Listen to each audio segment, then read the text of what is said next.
This is a Nightline Friday night special. Did you ever see Raoul? No. What happened? Even if she doesn't act like a nun. Smile. You're on candid camera. You know I'm hot over it. I'm hot as a fire pistol. Even if she doesn't sound like a nun. If you're looking for Mother Teresa, you know she's not here. She's on the wall. Get what I'm talking about? She's still a nun. Make it work. Thank you, and remember, today's the first day of the rest of your life. You got it? Hang on. That takes care of him. Next victim. Tonight, Sister Helen, acting on faith.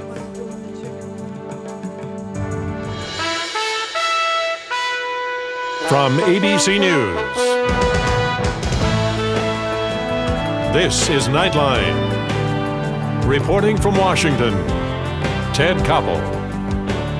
Just to put things in their proper perspective, Sister Helen, the focus of our broadcast tonight, is no Mother Teresa, as she says.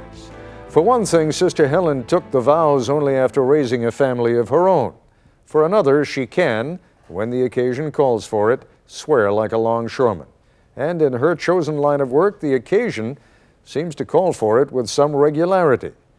Having highlighted a couple of key differences, however, it is also only fair to point out that Sister Helen, like Mother Teresa, has carried her vocation to those most desperately in need of help. On this Good Friday, which is also the first night of Passover, Sister Helen is a fitting symbol of what one person, totally committed to a ministry, can do.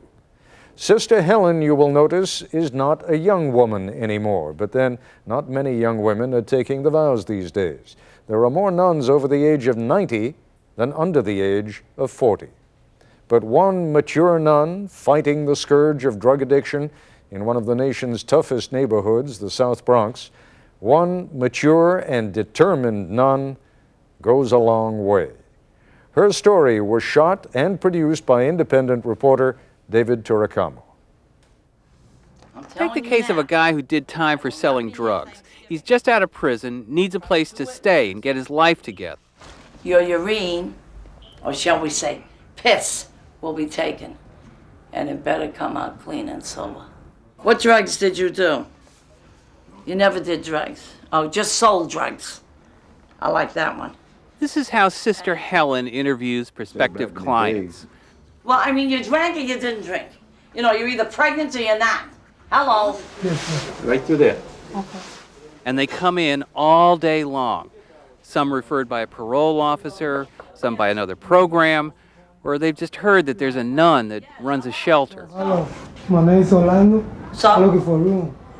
We don't rent rooms. This is a program. They figure that you don't know from nothing. Like, what do you know? And usually when they come, I tell you the truth, if he's a heroin addict, I got him.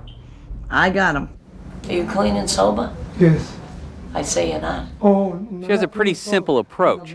Take the guys nobody else wants. Guys out of prison, guys off the street, or the ones abandoned by their families because of drug and alcohol problems, and give them a chance to get their lives together. Or else. You have a reputation, though, as being a bitch. I know. It's good, though. Because, I'll tell you why.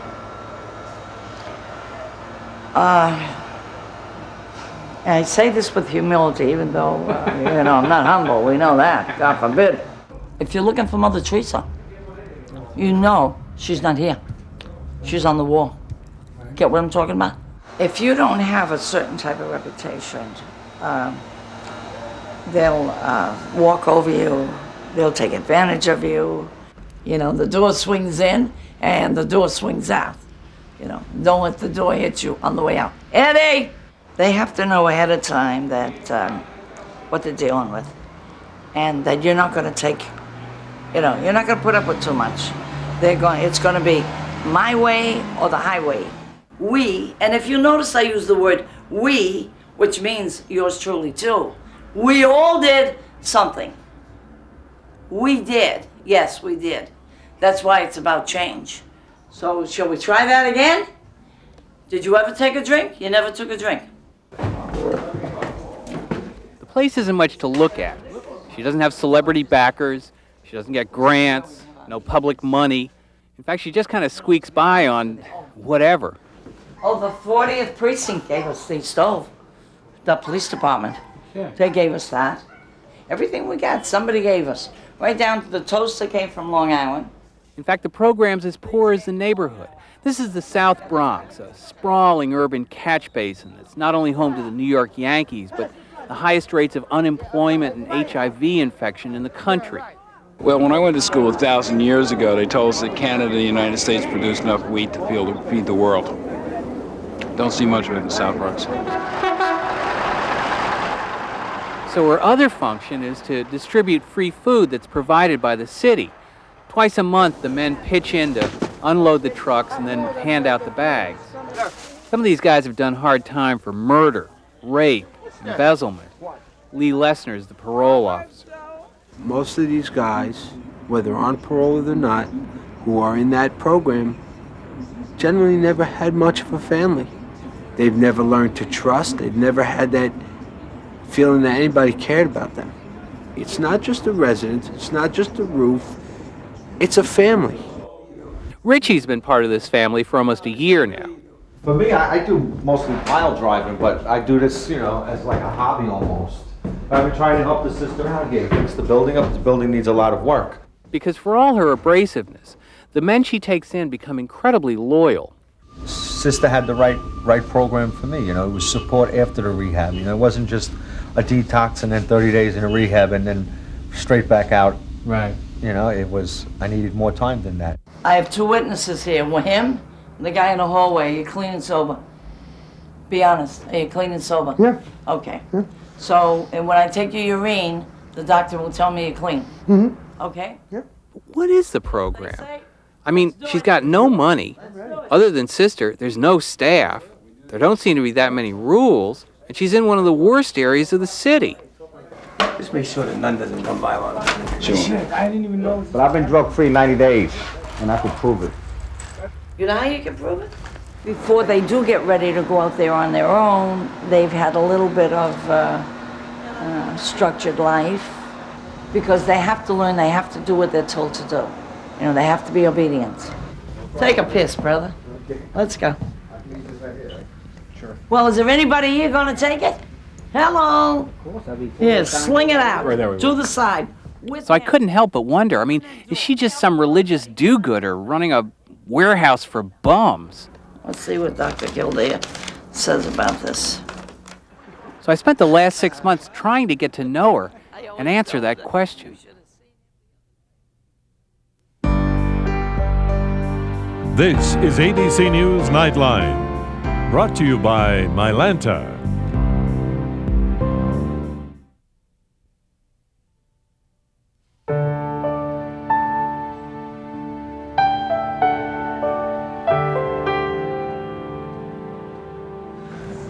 Well, I'm John. I'm an alcoholic and an addict. Hi, John. They have names like Joe, Eddie, Carlito, and Mel. Could be better than this place for me. Thank you, sister. You're welcome, John. Twice a week, they get together for something like an AA meeting. Using drugs, using alcohol, ain't gonna be a third chance. Once they were an accountant, a chef, a lawyer. One even owned a chain of retail stores. Now most people write them off as just, losers without a future. They come in for different reasons. Some come in just to get out of the cold and they have no plan of, getting clean or sober. Some of them last 3 or 4 days a week and, they're gone. Some of them are here for, to get on welfare. Some of them are here just to, they need a rest from the drugs and they'll stay here a couple months, but then they'll go right back out. I asked Sister once, what kind of success rate does she have? How many guys come through here and actually stay clean? You don't have to follow up on people.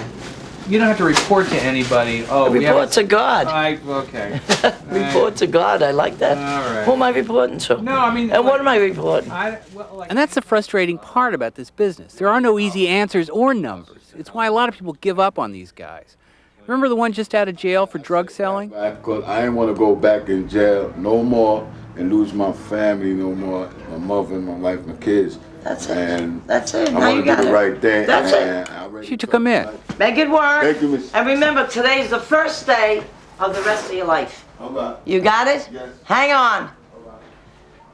That takes care of him. Next victim. But I love it, though. I love it, yeah. I really love it. It's. How long do you think he'll last? Yeah, I do. I do love it. How long do you think he'll last? Him? Truthfully? Yeah. I don't think he'll last long. I hope I'm wrong. I hope I'm wrong. She wasn't. He lasted a week, but she wanted to give him a chance. There are plenty of guys who won't change, don't want to change, and they're looking for 3 hearts and a card, you know. And we know that. Nobody is, including myself, nobody is going to actually change somebody. What you try to do is put them on the right track. You try to enlighten them and to show them, you know, their old ways are not the right ways, you know. Believe it or not, that's her program. She gives them a place to live, some structure, and most of all, a chance. How's the room look? How do you like it? You're sitting here helping these guys get off of drugs. Right. Meantime, you're surrounded by drug dealers. Yeah, but they don't bother me and I don't bother them. Well, but... Yeah, but it's true. It's true. In fact, maybe the neighborhood helps. The neighborhood keeps it green for me. I see all the people out there struggling and suffering. Keeps it green. I don't want to be like that no more. You know, my life is completely changed. They see what generally the people who come and get their little pantry bag are yearning for what they have. And they feel good about helping others because now they say, you know, I can help somebody else. They want to feel, wow, I accomplished this goal. And when a person starts feeling that, they're on that road to succeeding. Oh, this is delicious. I didn't realize the struggle before, and within my own struggle, now I realize other people's difficulty and struggles. It brought me to understand and to see. You know, I was from Long Island. I really didn't have any idea what it was like in the city. You know, and I really didn't care, and I really wasn't concerned about. You know, I really didn't believe it. Like, what do you see? What's around you? I see a lot of poverty, a lot of homelessness, a lot of drug abuse, a lot of alcoholism. It's a lot, you know. I see a lot of loneliness.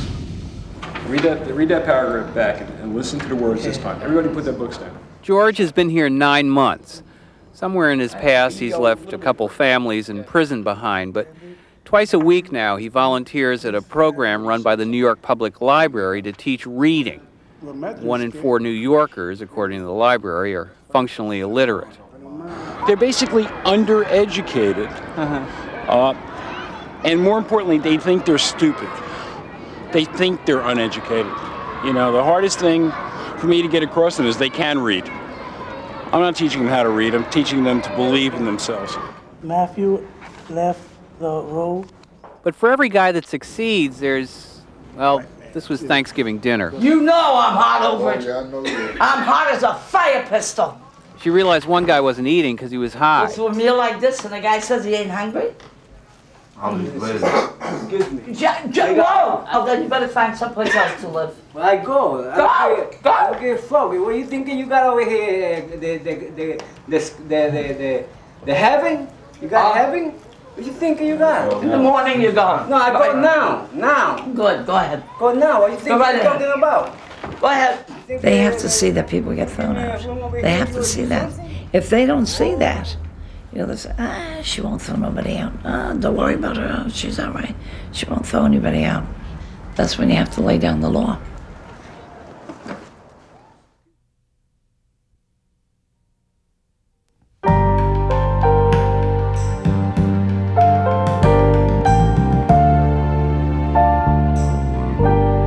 Oh, I need to go and say some prayers today. I need all the help I can get, on earth and off.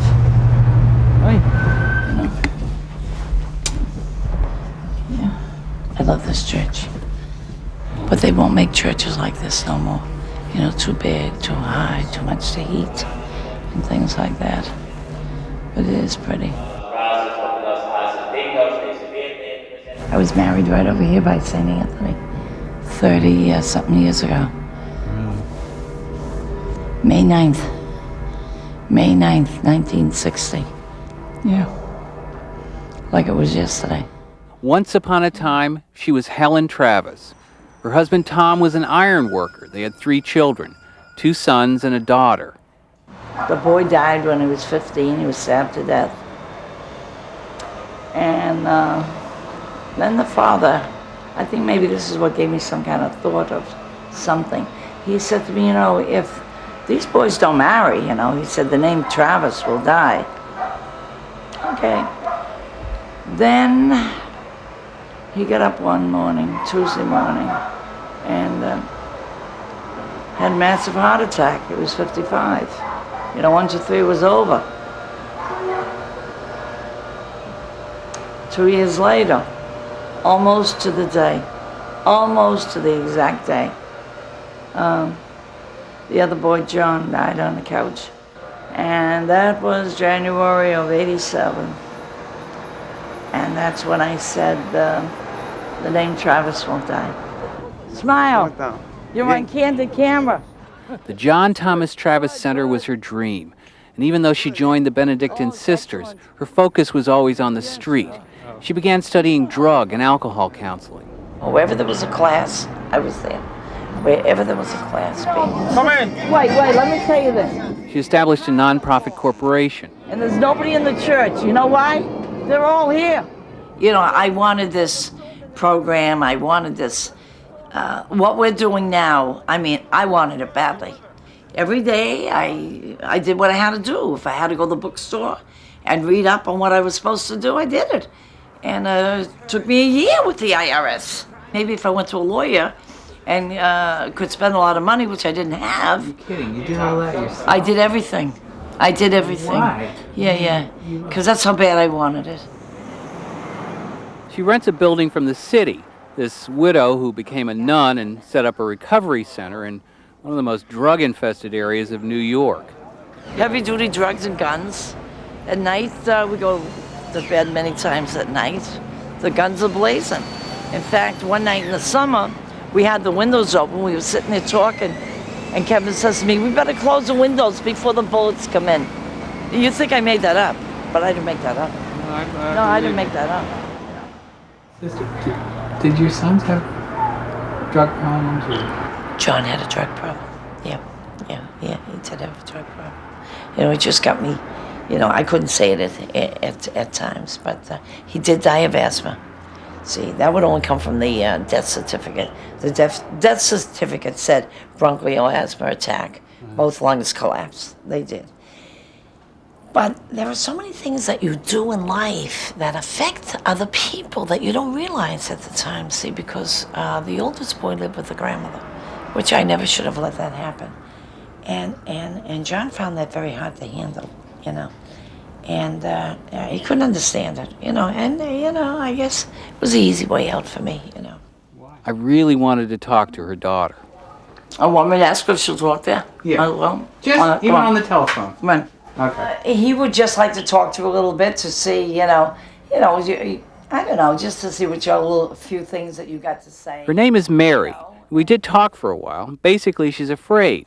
Afraid because of the neighborhood where her mother lives, and afraid because she thinks these guys are conning her mother, this old lady who actually believes she can change the world. Most women her age have mothers who are in Hilton Head, North Carolina, or in Florida, and their helping is going to be a gray lady at the hospital once a week, or sending a check to the Salvation Army. But Mary's mom, now this is Mary's mom, right, is a sister who runs a place in the South Bronx. This is what Mary takes to the Bridge Club on Wednesday afternoon. My daughters, that I love dearly. I mean, she doesn't even know, you know, the feelings and that I have for her. You know, I'm not one that really shows that type of feeling and emotion, and you know, I don't know. Maybe that's not so good, you know. But by the time she was 20, she went through a lot. She lost 2 brothers. She lost a brother, a father, and then another brother. So now she feels, you know, I'm the last of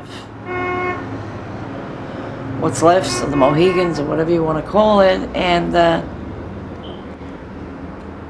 you know, she wants to hold on, to grasp, and whatever, and, you know, and I love her dearly, you know, more than I have ever even said, and more than that she will ever even know. Did you ever see Raoul? No. What happened?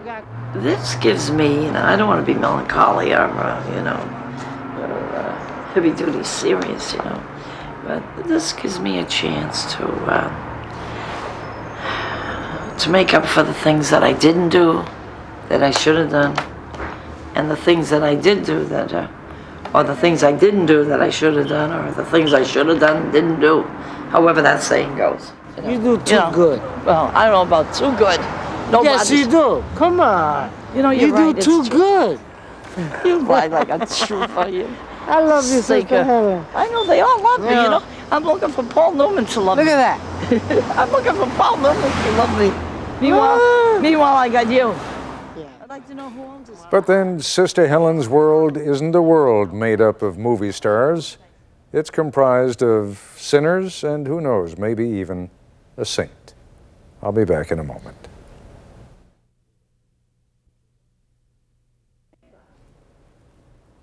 And finally, a program note. Sunday on This Week with Sam Donaldson and Cokie Roberts, the issue will be Social Security. How can it survive? The guest,